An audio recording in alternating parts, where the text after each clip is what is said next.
Hello folks, bloodbrew.com here, Arnapilos as usually at tonight. Today I would want to wrap up This Week in Modern and Standard number 5, part 2, all about Modern for these few weeks of the season for World Magic Cup Qualifier number 3.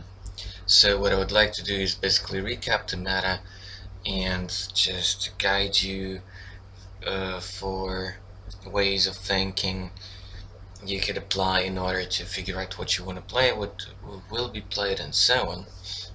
So in general, the last SCG Open, which was modern, so Dredge won in the hands of Frost Miriam, and then we had quite a few Dredge decks at that tournament, and quite a few of them doing fine.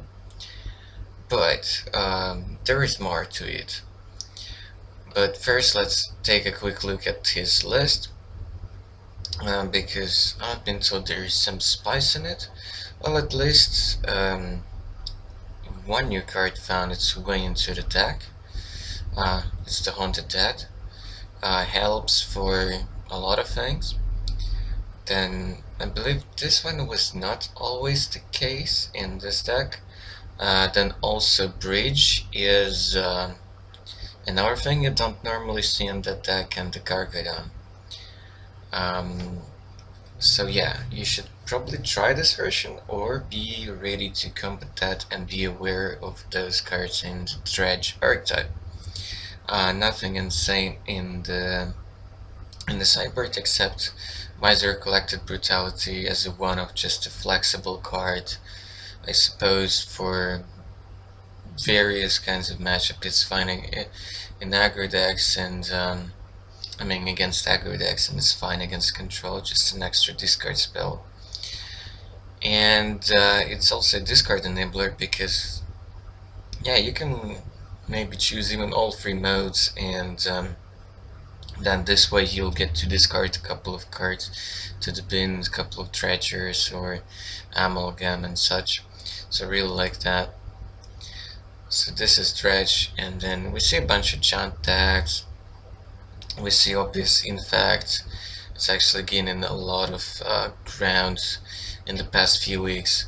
We see a Breach deck, but I really hate to see Breach Valakut decks with just Titans as the big target for packs and for the Breach. I really just want to see Emeralds, but then you're kind of forced to play Faceless Looting, I guess, sort of.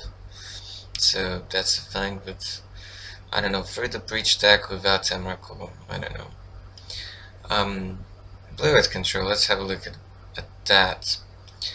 Very, looks very classic, I would say. The only fun part about it, I suppose, is the Singleton Crucible to get back Ghost Quarters and Colonnades and attack catches and stuff. So yeah, very solid build. So if you really like control and you already have a lot of these parts for blue-white, you don't want to go 3 colors or you don't have time for that, then yeah, blue-white is apparently playable. His sideboard is really well tuned, I think. Glenrenda is something you probably don't want to get out to a tournament if you're blue control deck. It's been one of the best cards for the Bring to Light Scapeship deck, I think, and for some other decks as well. Yeah, all the hates, all the cards you may ever need, except maybe more graveyard hates will be good, because you have verdicts and such, but that might not be enough. Oh yeah, well, he has surgical, so that's fine, but probably not the best card to combat Dredge, I would say. That's for sure. So second Rest or Relic would be probably better. Even though you're a deck with Snapcasters, but still, there should be some sacrifices. Let's have a look at the decks outside the top 8. So yeah, more gens. Then it's apparent they will always be there. Oddities like Green-White Hate Bears, Mono Blutron, Timor, Control. You probably know how those look like. They're not super big players right now in the general meta, so I'm not really looking into that. I think I've seen this Red Green Ponza on camera during the stream of that event, during the coverage. Jessica Geist is never oddity, don't expect to see a lot of it, but I don't know, I feel like it's a deck that people will play for years and always be loyal to it. And apparently when you see a bit less mid-range, a bit less control and more aggro and fast combos, then Jessica Geist might be what you want. Plus, it's good that against control or mid-range you will finish your games quickly enough so you wouldn't have many unintentional draws. So yeah, let's have a look at the Ponza deck. Nothing extraordinary except that it's not a primetime deck, so no Titans here, at least not the green ones. Well, there is the Inferno Titan, so there is the red one. Storm Rift is kind of funny here. We can get fractals. 4 Bonfires, 4 Sigmas, Primal Command, Stone Rain. You get Moon, you get Sprawl to accelerate. So I don't know, why would people call it Ponza? I think it's like red-green Christmas land, sort of. Call back to Connie Wood's land destruction deck, kinda. Very solid sideboard. I don't exactly see where you want the sudden shock. I mean, what's the main consideration? There's no Stone First Mystic or anything like that. Oh yeah, okay, Infect, I see. But wouldn't something like Spellskite be just simply better?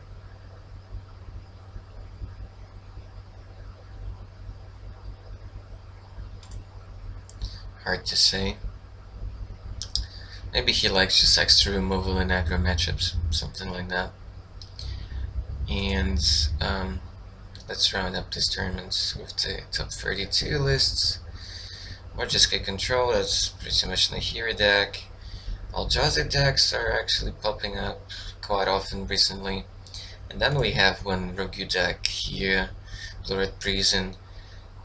It will remind you a lot about Lantern control, basically. You have Tezzeret to search for heat cards like Chalice or Breach. You have Trident Pause just to generate card advantage. You have Moon, you have Spread and See. So yeah, this is kind of like Blue-Red Hate Rater deck. Charm is fine. Hanger Back has sweet synergy with Tezzeret actually. I mean, the first ability you can uptake them like crazy. Easy Charm is good. Creature says decent. Not sure if you really want Spirit Guides here, of course it helps you to get turn to Moon or get turn 1 Chalice for 1 or something like this. I guess you really need it if you want to hard lock people as quick as possible. The only card I'm not sure about is Top Sky Network. You want some card advantage, you want some card draw spells. Maybe a second trade in post is fine. He does have a second copy in the sideboard, but I don't know. I kind of have a fast feeling that First for Knowledge might be just simply better in this type of deck. But maybe he wants this slow but consistent way of drawing cards. He doesn't have that many artifact creatures, but because it only takes any artifact on board, could be even Darksteel Citadel, then you start popping up 1/1s. Problem is that it's not bite enough Tassus, so no matter how many artifact creatures you got, you will only draw 1 card during that combat phase, so there is that. I have a bunch of good artifacts Hate cards is a toolbox for Tezzeret. Counter spells, mouse sweepers and stuff. Yeah, I like the sideboard, I suppose, with this initial expression. Okay, let's look at the couple SCG Super IQs. Again, Dredge, and then some weird decks showed up, probably signature of the local metagame or something. So we see a Delver deck, and then we see a couple of Reanimator decks. That's the oh, I always forget the name of that card. Yeah, Garaeus Vengeance. So yeah, basically Reanimator deck. One of the least consistent combo decks, even with Faceless Looting and stuff. But yeah, when you draw good, on average in the tournament, this deck is pretty sick. Although the recent resurgence of cages in everybody's sideboard kinda hurts the deck, because everybody's hating not so much on Abs and Company, but more about Nahiri decks, so prevent an Emrakul from hitting play, and then Dredge as well, of course. The second IQ I want to look at, it's kind of weird. So you have the staple decks, and then some Rogus. So one of the most underappreciated decks in Modern in the recent weeks is the Eldrazi Tron. It's basically a mono brown deck with a bunch of Tron pieces to kind of cheat, beat down Eldrazi's into play as quick as possible. So you had the deck lost Oilvogen, but then yeah, you just instead play Tron, and then you still have a lot of mana. It's not as sick as before, so that's why you don't see Mimics in this list, for example. But you see a lot more Boom Booms, like Kozlek and Olamog, and 4 Endbringers, for example, and Conduits of Druin. So it's more of a like rampish mid-range deck than just a fast beatdown deck. I see like Dismembers and Path, so 8 spot removals, Thrashing Bomb is like a small sweeper of swords. I suppose in this deck with much less land search, you can't really justify Oblivion Stone, so that's why the guy opted for Wretched Bomb. Plus Wretched Bomb kills all the small stuff, and you have actually quite a few mid-rangey creatures, starting from cost 3 to 4 or 5 and up. So yeah, Oblivion Stone is probably pretty bad in this deck. Pretty good sideboard for a mono brown deck, although he does play like 3 planes in order to splash paths, and he can get wide off of the expedition map, and then even through ghost quartering his own lands, for example. So yeah, and that splash allows him to play Prison in the sideboard just to not die super quickly against aggro decks, for example. Again, this time is in the sideboard, and then you have your usual artifacts, sideboard cards, keys, needles, relics, then color. Just, I suppose, it's pretty decent if you, let's say, play it turn 2, for example. Then let's say you have Tron turn 3, then you say play like a Smasher and equip color onto it. That sounds pretty sick. Okay, another big tournament in addition to the SCG Open last weekend is this Mocs playoff. I'm not sure where it fits in the general Mocs kind of championship schedule and calendar and so on, but it was a big tournament, and a bunch of big players played this event. I'm not a big Moto specialist, but I know that's Ansi Alkio there in the top 8, and I think he was first seed. No, yeah, he was first seed, or was he? I think in the final standings, or in the main Swiss standings, he was first seed. Anyway, so that's the guy who won. I don't know exactly who that is, but this is a pretty interesting deck. Basically, it's a Jandy kind of deck, so it's a mishmash between Jund and Absent mid-range.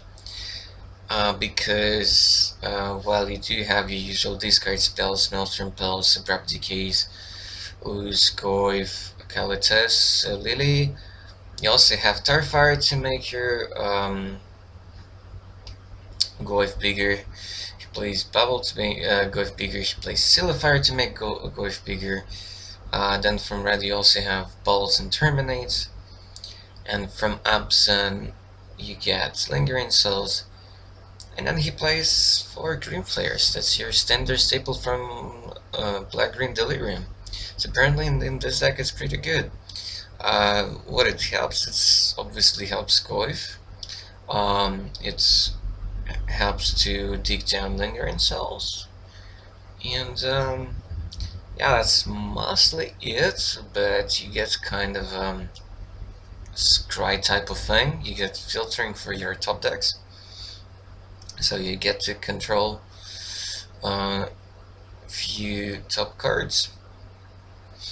And that's it. Outside of that, that's pretty standard mid-range deck.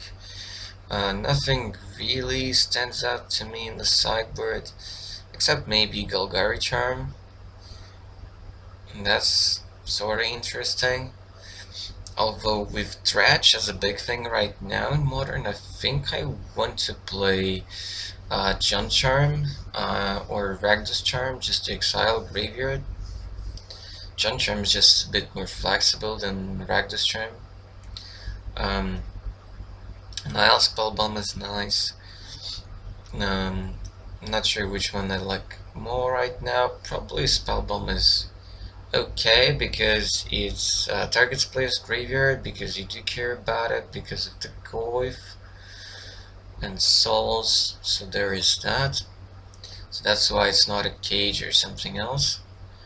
You see Fish, very standard Fish, with 8 Cs in main deck. That's pretty crazy.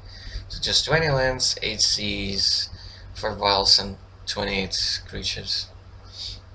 Very all-in-ish, and this guy ended up second in this event. Nothing crazy in the sideboard, but of course we need to Spotify that there are a couple of cages in the sideboard here. Everybody has them. And that's why in my Absent Company deck I have to play the Archangel plus Spyfeeder if I see a cage out. So I have to switch to plan B. Yeah, that's Affinity. So Jund, Affinity, and Merfolk, few of the decks that are very consistent and reliable and somewhat resilient. So yeah, not really surprised that I saw a bunch of those decks here. Another Affinity deck, again with cages in the sideboard, Merfolks with 1 relic and 2 cages, so watch out for that. Of course Dredge can fight back and it has anti-hate cards in the sideboard, but anyways. So Eldrazi is a big deck right now, so yeah, now I think it's shaping up in your head what's the metagame in the format right now. Another Affinity deck, Death Shadow aggro deck, and that's Raptor. That's I believe Josh Layden from Channel Fireball, and that's I believe not the only surprise in this tournament. So not be surprised that Death Shadow's aggro adopted the Dread from the new set. But one of the new things that I think Channel Fireball guys introduced into this deck is the Traverse package. And one of the sweet targets is Scorpion Rampager for Traverse. So you actually for 1 mana tutor up for basically Boros Charm, sort of, and that also helps to power up your guy for Battle Rage and stuff.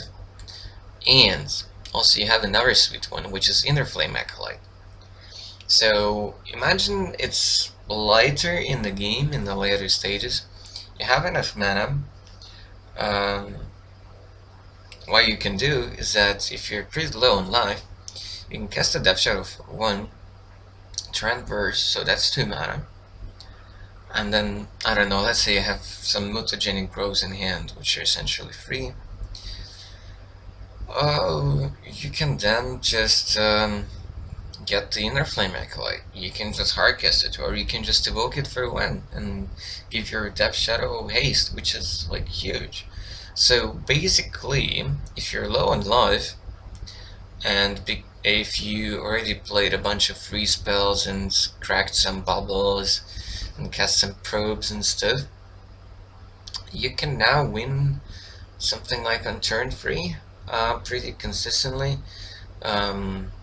just out of nowhere, out of an empty board.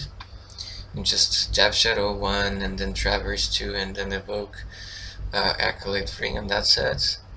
So there could be some growths involved, there could be mana for Team of Battle Rage, so that means turn 5 or something. But yeah, this gives the deck a huge angle, I think.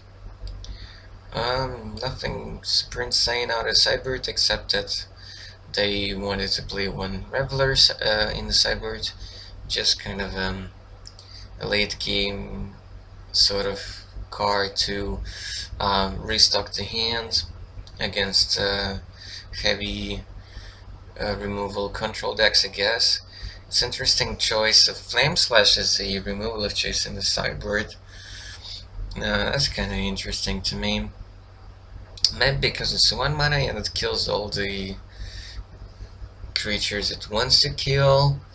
Probably cards like, I don't know, Canonese, Eidolon of Rhetoric, Talia, probably. So yeah, maybe that's okay. Still interesting why they would want to play Flame Slash over something like Lightning Bolt. I just cannot envision on top of my head all the important 4 toughness creatures. Eidolon was one of them. Then Bolivo, I think, is a known name in Magic Online community. And that's a fish deck. With some main deck removal and Soul Relic in main deck. Just as a for respect to Dredge. A bunch of counter spells in the sideboard. I like that. Kiri's in the sideboard, which I can get behind. Bunch of relics in the sideboard, that's fine. Then we have basically Mardu Ponza. It's essentially similar deck to Jessica and Ahiri. It's just instead of counters you have discard spells and more removal. Basically that's what it is. Another Eldrazi deck. This is just, wow, nice and first figure. So this is green-white Tron. And from white he gets Path. We've seen this deck for a little while when I got banned and some red-green Tron players tried white for a little while. And then it was also tried out during the Eldrazi winter because Paraclasm was not that great against Eldrazi, so people tried White Splash instead. Gets good sideboard cards like Rest in Peace, Timeline Enforcement against Aggro, so yeah, I could get behind that. Not a huge twist, another Shadow Aggro. Giant, which will always be here. It seems like it's a staple of the format for now a few months already. Another Dredge deck, this one is the traditional one, contrary to the list that was run by Ross Miriam in a few hours at the SCG Open. Yeah, I'll draw these. So yeah, you see people taking very consistent, reliable decks, so nothing too crazy. Some very reliable decks. And then there is this monstrosity as well. I believe that's Matt Sperling. What is it now? 3 or 4 times Proto top 8er? I think he has 3 Proto top 8s. So, I believe he just didn't get enough of emerald cooling and traversing in standard, so that's why he turns to modern. So you have a lot of fine expected cards. And then you have Footnotes here in a black-green rock deck. And then you have Shriekmaw. And then you have Corsair main deck. And then you have Emrakul, the new one, in modern. Because this deck plays Traverse, which can get you whatever you want. Kind of. And Grizzly Salvage helps you to fill the bin and dig for Emrakul as well, things like that. So it's kind of a battery grapple from the past for modern. Only 2 Traverse. That's interesting. You have Bobble to help the Delirium and Spellbomb. You have even Seal of Them to help Goyfs and Delirium. You have even Nameless inversion, and oh my freaking god, Eyeblades ending to help Delirium and Goyf. This deck is just funny, but I guess it works. 21st place, but still, a lot of people will just cry in satisfaction once they see this deck, and just look absurd. So then we have Grizzle Homebrand, the Reanimator deck, Lee Arson. I guess that's Li Shijian, so from the he's from Hong Kong, right? Or he's from Taipei, I always forget. I think, no, from Hong Kong. So that's the, what is it, the MtG memes card team. With Dredge, I think Lee was often seen with Dredge in Modern. So that's not his first show up with this deck. And then you have with LSV Scott Vargas in the same event at 21st place with the same Channel Fireball Death Shadow aggro list, which I've been talking about already. Now Death Shadow deck without super innovations would become immense though. So there will be now 2 versions, the immense version and the oh my god I win version. I'll draw these, and yeah, basic Giant Boggles, which I think is another underappreciated deck right now in Modern. Giant, I'll draw these, Giant. Yeah, you can see that Giant is a deck that people experiment a lot. Green Flare, and now Tireless Striker popping up sometimes in even pretty large numbers, which is kinda interesting. But I think 3 may be just a bit too much. I like a singleton, that's okay. So yeah, Ansi was actually after Swiss #1 seed. And yeah, Raptor at 9th, just missing out on the top 8 on the tiebreakers, but jeez. So 4 5-1s made it in, right? No, 3 5-1s made it in. And then how many got outside of this event? I mean, the top 8. 7. Oh, that's a bloodbath. That's a bloodbath. Okay, that's how your typical Modern constructed league looks like. You have Red-Green Breach without Emeralds, which I hate, but well. I think a lot of people will defend that and say that that's actually fine. Sweet cards here is just a Hornet Queen. Nice Pactor through the breach target, that's for sure. Chalices and Spells Guide just to hate on random decks and weird combos. One deck that I think more people should play as well, the blue-red splash white thing Pyromancer Ascension deck.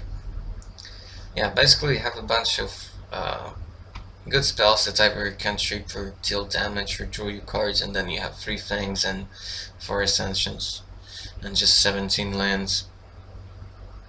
So yeah, instead of Past in Flames chain with Grapeshot, you just beat down with Thing, control the board, sometimes finish their face with copied bolts and helixes.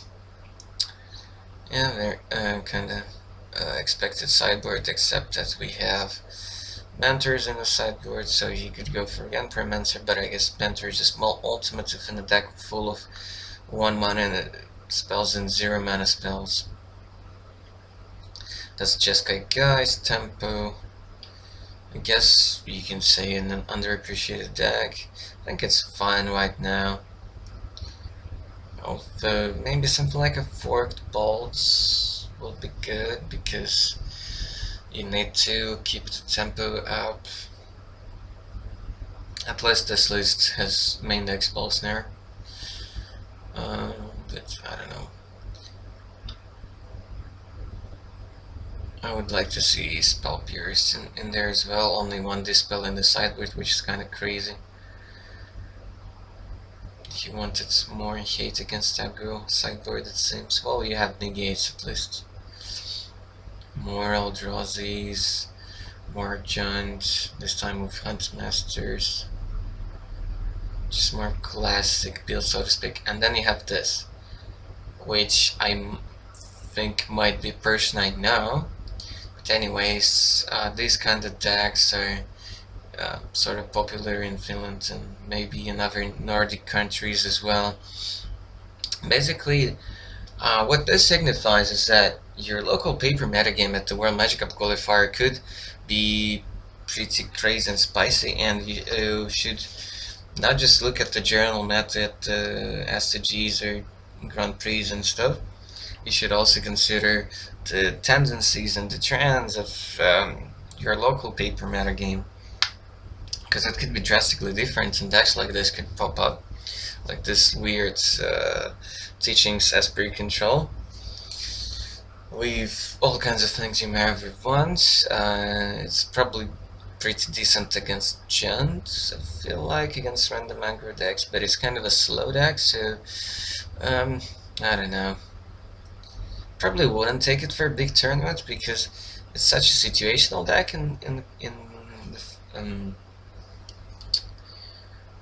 meaning that you will really have to tune the list, so to address specific metagame specific threats with your own specific answers.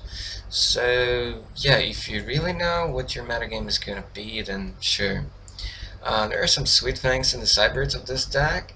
For example, if you can prolong the game and you have enough mana like to Teachings and cast something, you can always get a basically free Ravenous Trap against Dredge or Surgical, or even Crypt Incursion, and gain a shitload of life this way. So this guy is really prepared for Dredge, that's for sure.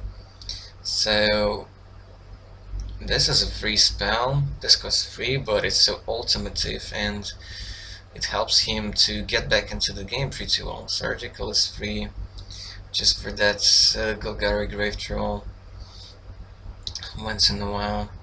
You have sweepers, you have ways to kind of prolong their beatdown plan, so yeah, should be good in the aggro metagame and against Dredge, and just against Giants, maybe not so well against some crazy combo decks. Jeskai Nahiri, that's a weird list, so that's mono white life deck with Soul Sisters and stuff, and Archangel, and just a one-off value Gideon. Yeah, this is less of a control approach without refugees, more just beat down skis. Trying to go more aggro. Very solid sideboard, that's for sure. More Eldrazi's deck. Another deck that I think will be visible in the paper meta much more. Green white or just mono white 8 pairs. I think that addition of new Talia and Selfless Spirit actually made the deck quite much better.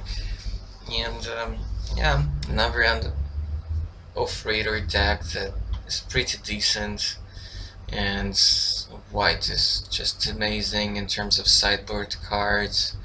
We know that you can play all kinds of things in there, that's for sure. So yeah, very solid deck. Not the most consistent one, but very direct, and yeah, it has a lot of hate in there.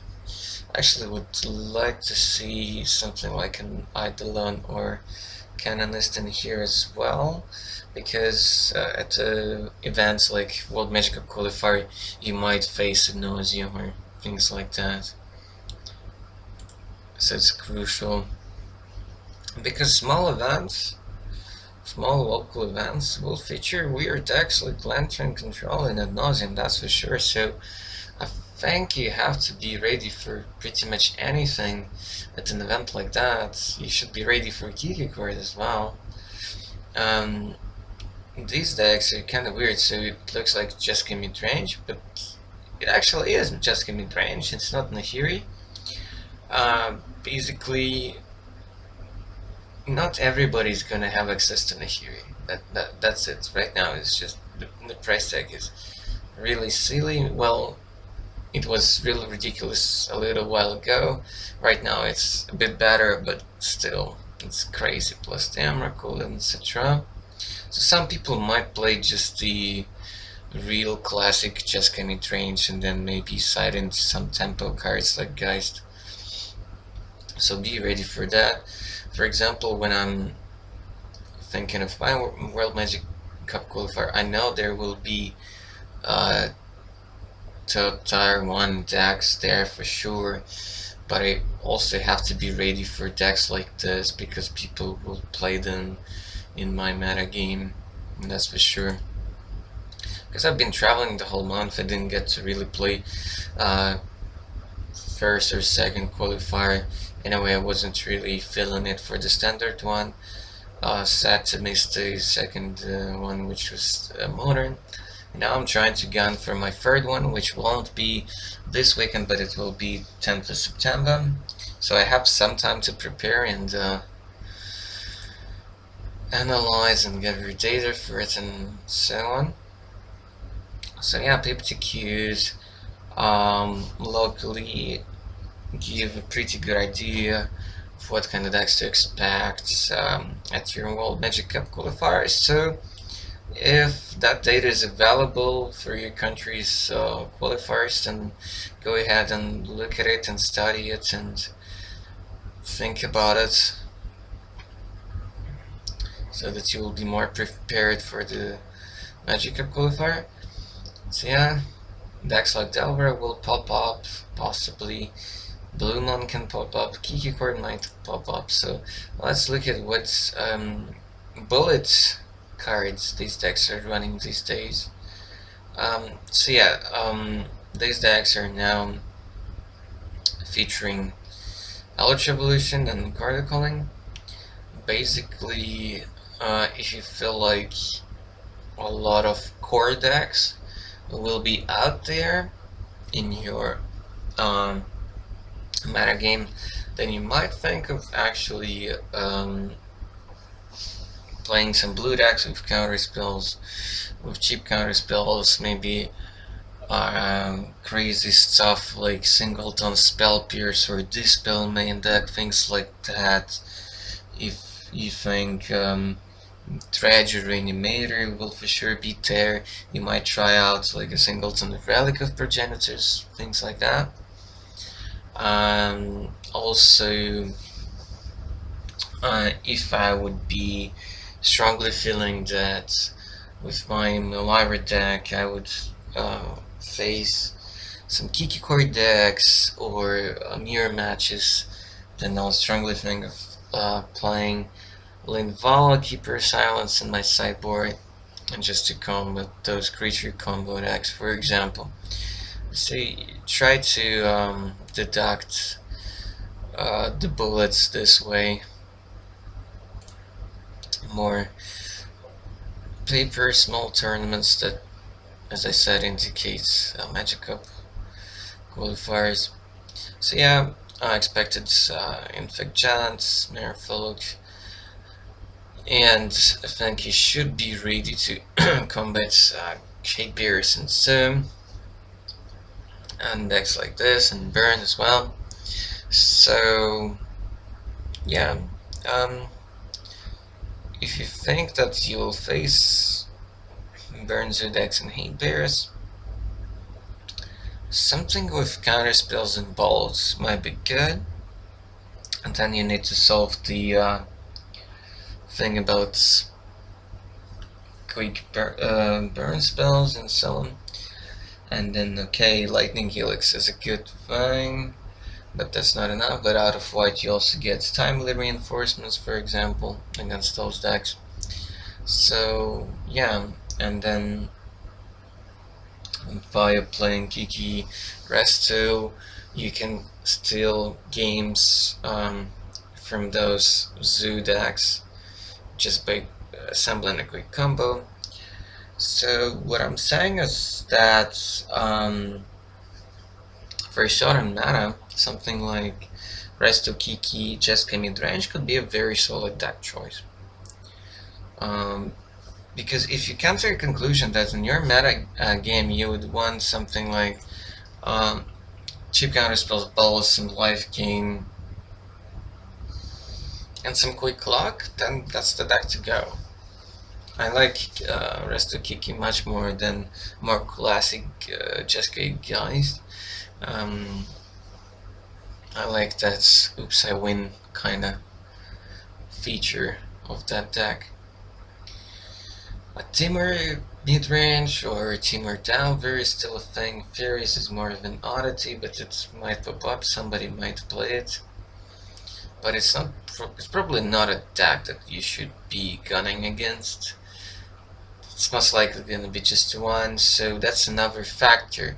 So most likely in your paper metagame at your World Magic Cup qualifier this weekend or next month, there will be few decks that will likely be one of, like, there will probably be one Fairies deck or something like this.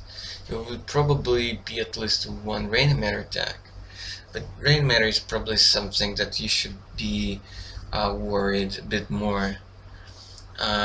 What else? There probably will be one Soul Sisters life gain deck, I would say. So those types of decks. But you shouldn't be really dedicating much of space in your 75 to combat those. Ad nauseam is probably a deck that you should have a game plan against against that combo deck. Whether it's some discard spells or, I don't know, Surgical Extraction is a good thing. Actually, Surgical is quite good right now, not just Cage, so there are options, there are definitely options. Now, and the good thing about Surgical is that it's a good, not just against graveyard decks, but against combo decks as well. And as of course, much sweeter in a deck with a Snapcaster, just to strip them of like plan A and play B, plan B. So think of that in our small events, just to draft some ideas. So yeah, Merfolk's a deck you should be ready for. Eldrazi should be a deck you should be ready for. Some flavors of blue control decks or Delver decks. Some Valakut decks is another portion of the spectrum. some aggressive decks, some beatdown decks, some Zooish, Winnie, Hate Bears type of decks. So that's another slice of the spectrum. So yeah, that's another way to approach your deck tuning and preparations. So think of those portions of the matter of the spectrum of the range of archetypes and strategies. So you should be ready for fast decks like Burn and Zoo, and Death Shadow aggro for sure.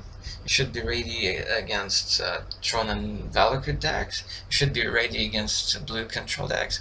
You should be ready against few combo decks. So yeah, this is definitely one useful way to look at it. And some mid ranges like Giant and Absent Ants. In such a way, Eldrazi is also kind of a mid-range.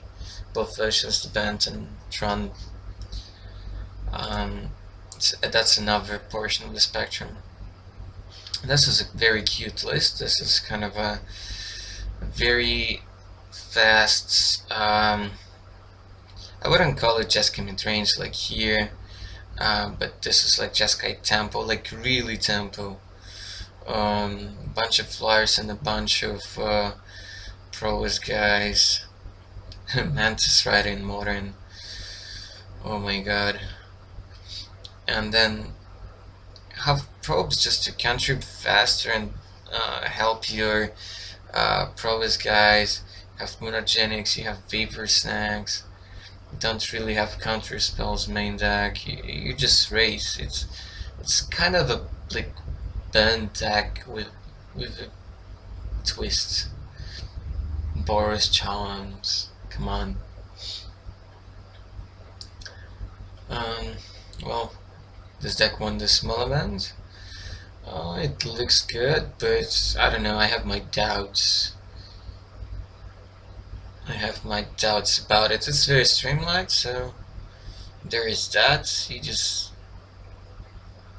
have to try to reach to 20. Deflecting Palm is a nice tag. Actually, bear in mind, if you have access to those colors in your deck, consider it and listen to sideboard, because among other things, it's pretty useful against the Nahiri decks, because they go like Chemical, okay, they like attack, okay, take money to pull from my lens, okay, sacrifice something, then before damage, like whoops, take 15 to the face, I don't take any damage, so it's really sweet. It's also really nice against Death Shadow aggro.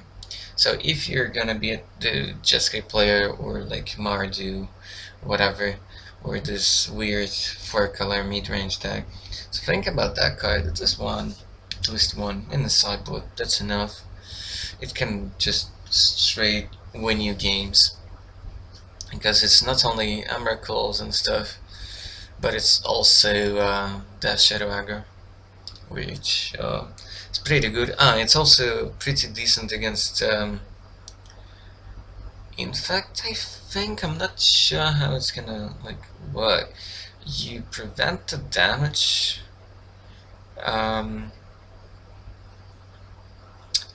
I suppose it works, even though the infect creature will tilt damage in the form of poison counters, but it still like kind of does damage, so I think it works also against infect. Correct me if I'm wrong in the comments below. So yeah guys, that's about it. Thanks for watching.